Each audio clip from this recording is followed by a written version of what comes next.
안녕하세요, 육아동지 여러분, 아육톡입니다. 우리 아이는 왜 이렇게 까다로운 거야? 아니면, 저기 옆집 누구는 진짜 순둥이더라. 우는 소리를 한 번 못 들었어. 이런 얘기 한 번쯤은 듣거나 또 해본 적도 있으실 거예요. 이렇게 우리 아이들을 표현하는 말을 두고 기질이라고 이야기를 하는데요. 우리 아이의 기질을 이해하는 것은 매우 양육에 있어서 중요합니다. 왜냐하면 우리 아이의 기질, 특성을 이해하면 얘가 왜 이런 행동을 보이지? 왜 이런 반응을 보일까? 이런 거에 있어서 훨씬 더 잘 이해할 수 있고, 그러다 보면 아이의 기질에 맞춰서 또 엄마가 적합한 양육을 해줄 수가 있거든요. 그렇다면 여기서 말하는 기질이 정확히 어떤 의미일까요? 기질이란 건 아이들이 각각 타고난 어떤 경향성을 이야기를 해요.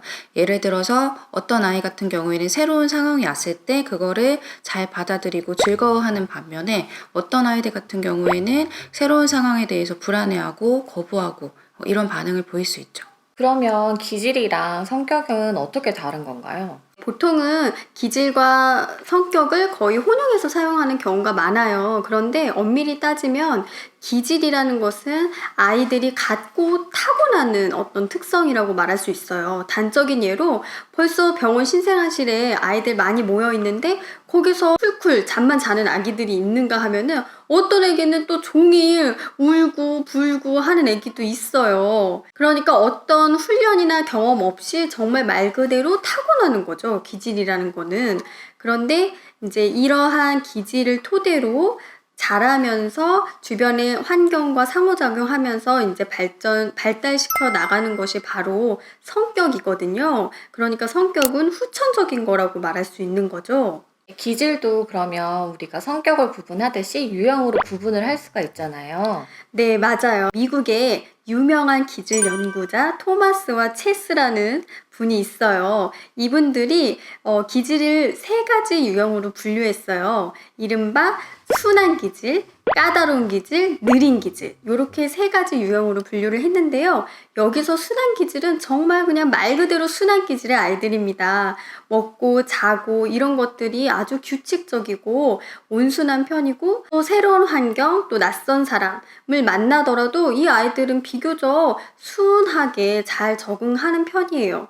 혹시나 좌절을 경험을 하더라도 이 아이들은 조금만 토닥여주고 괜찮아 하고 달래주면 또 금세 부정적인 그런 마음에서, 부정적인 정서에서 금방 또 회복을 하거든요. 엄마로서는 정말 럭키한 거죠. 유니콘 베이비. 유니콘 베이비. 반면에 까다로운 기질의 아이들은 순한 기질의 아이들이랑 이제 반대라고 생각하시면 돼요. 신생아 때부터 먹고 자는 거 불규칙하고 울음끝도 길고 잘 안 달래지고 이제 보통의 정서 상태도 안 좋은 경우가 많고 낯선 사람한테도 이제 경계가 심하고, 그래서 이렇게 까다로운 기질의 아기를 가진 부모님들은 많이 정신적으로 체력적으로 힘드실 수 있어요. 마지막으로 느린 기질의 아이들은 생활 리듬은 보통 규칙적인 편이지만 낯선 환경이나 낯선 사람을 만났을 때는 조금 더 이제 적응하는데 시간이 오래 걸리는 아이들이라고 할 수 있어요. 까다로운 아이들은 낯선 환경이나 낯선 상황에서 되게 강하게 부정적인 표현을 하는 반면에 느린 아이들 같은 경우에는 그렇게 강한 부정적인 표현을 하지는 않지만 되게 움츠러들고 되게 낯설어하고 이제 위축되는 모습을 보인다고 할 수 있는 거죠. 네, 이렇게 기질을 세 가지로 분류를 해봤는데요. 아기들의 기질에 대해서 감이 오시나요? 쥐똥, 현이는 굉장히 순하지 않았어? 지금 생각해봐도 현이는 굉장히 순한 기질에 속하는 특성이 굉장히 많았어요. 예를 들어서 먹는 부분도 있어서 딱 정량을 잘 먹고 그다음에 먹는 게 잘 먹으니까 잠도 일정한 시간 동안 자고, 그다음에 일어나서도 되게 방긋방긋 웃고 잘 놀고, 그래서 굉장히 규칙적인 생활을 했었고, 사람도 좋아하고. 그치? 사람에 대해서도 잘 웃고 잘 반응하고, 울음도 굉장히 짧아서 만약에 에잉 하고 불편함을 표시하더라도 그냥 바로 안아주면 거의 이렇게 토닥토닥 해주면 바로 그치는 정도? 쥐똥 복 받았네. 근데 그런데 이게 순한 기질이라고 해서 아이들이 계속 그 특성을 가지고 가는 게 아니라 저희 지금 현이 같은 경우는 19개월에 접어들고 있는데 이제 자기 주도성이 엄청나게 발달하는 시기잖아요. 그 자기 주도성이 나오는 거는 연령에 따라서 나오는 특성이기 때문에 지금 엄청난 시기를 보내고 있죠. 저희 첫째 재준이 같은 경우에도 순환기질이었어요. 그래서 이제 먹고 자는 거 괜찮았고 50일 정도부터 통잠 자서 저를 많이 편하게 해줬던 것 같아요. 둘째 같은 경우에는 아직 한 달이 좀 지난 상태라서 기질을 판단하기에는 아직 어려울 것 같은데 등 센서가 좀 달려가지고 낮에는 안고만 있어야 하거든요. 그래서 순환기질은 아닌 것 같아요. 그치. 여태까지는. 순둥이면은 그렇게 안 하거든. 그렇죠. 근데 많은 분들이 순환 기질이랑 까다로운 기질은 구분이 잘 될 것 같은데 느린 기질 같은 경우에는 좀 감이 안 올 수도 있을 것 같아. 느린 기질이라고 했을 때는 어머님들 중에서는 발달이 좀 느린 건가? 이렇게 또 오해를 하실 수도 있어요. 그런데 우리 아이들 발달과 기질은 완전히 다른 부분이라서 발달하고는 상관이 없고요.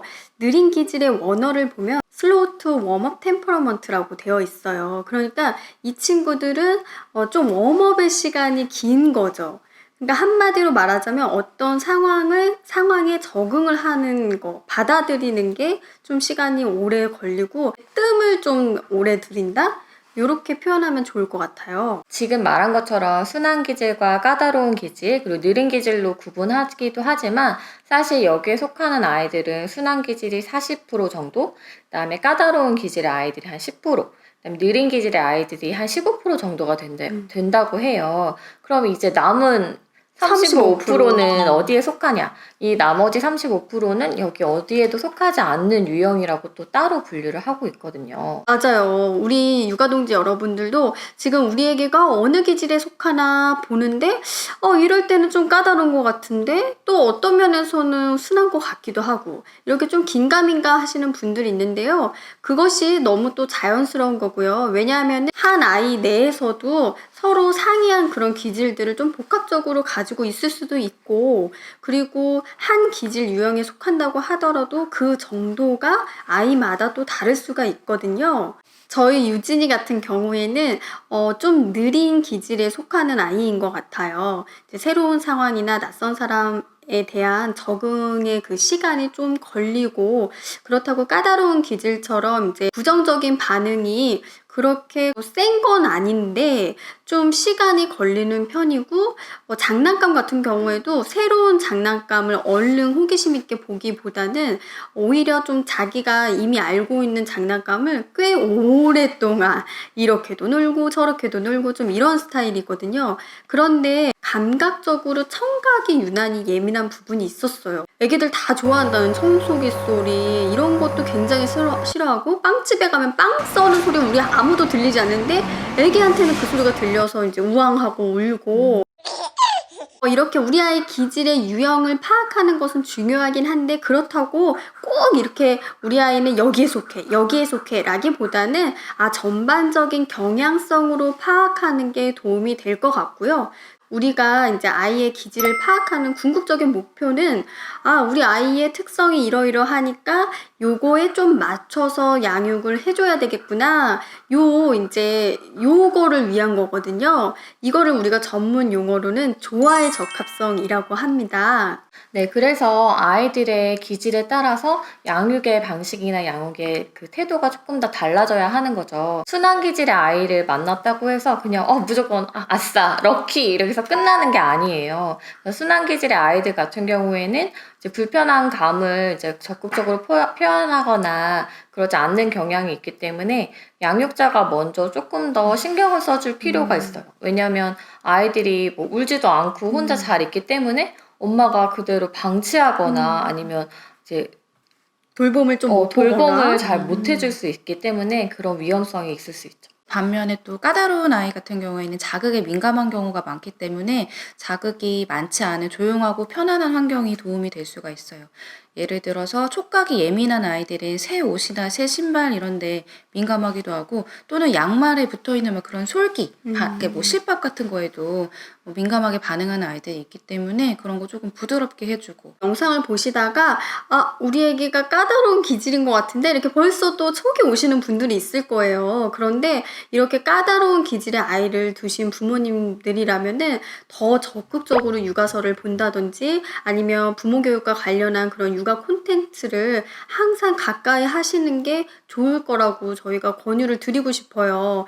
왜냐하면 까다로운 기질의 아이들은 굉장히 평범하고 어떻게 보면 좋은 사람인 그런 엄마조차도 때로는 몬스터가 될 수도 있거든요. 근데 이제 계속 그런 상태로 가다 보면은 아이는 아이대로 요구가 적절히 충족이 되지 않고 더 폭발하고, 그리고 엄마 입장에서는 너무 힘드니까 또 아이에게 화를 낼 수도 있고, 그렇기 때문에 양육자가 먼저 그런 노력을 하면 조금 도움이 많이 되실 겁니다. 마지막으로 느린 기질의 아이를 두고 있다는 양육자분들은 느린 기질의 아이들이 이제 새로운 거를 탐색하는데 시간이 오래 걸리잖아요. 그러니까 그 시간을 조금 더 인내심을 가지고 기다려주고 충분히 탐색할 수 있도록 기회를 주는 게 되게 필요하다고 할 수가 있어요. 느린 기질의 아이들 같은 경우에는 아주 상극의 조화로 보는 게 엄마 같은 경우에는 성격이 급한 경우, 그런 경우 굉장히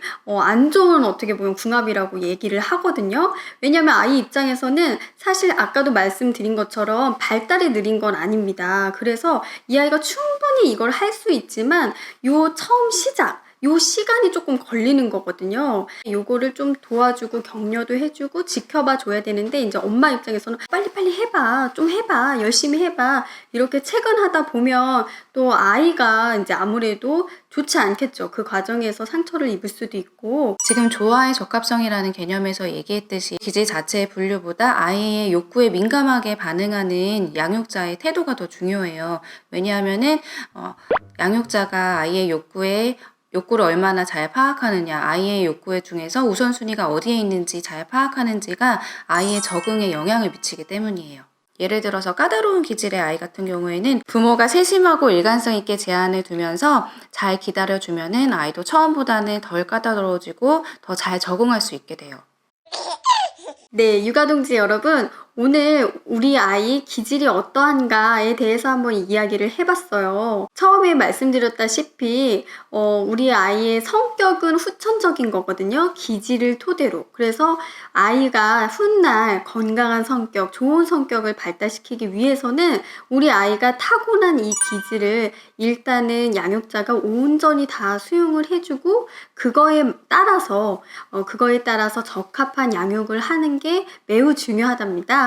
우리 아이의 기질을 파악하시면서 육아동지 여러분들도 나는 어떤 기질인가, 나는 어떤 스타일인가, 이렇게 좀 파악을 하시면서 우리 아이의 기질과 나의 스타일이 조금 궁합이 맞는가, 만약에 맞지 않는다면은 내가 좀 더 보완하거나 변화를 할 부분이 있는가, 이런 걸 한번 체크해 보시면 좋을 것 같아요. 네, 그러면 저희 아육톡 채널 많이 구독해 주시고요. 좋아요도 꾹꾹, 알람도 따르릉 울려주세요. 육아동지 육아동지 여러분, 여러분, 다음 시간에 또 만나요.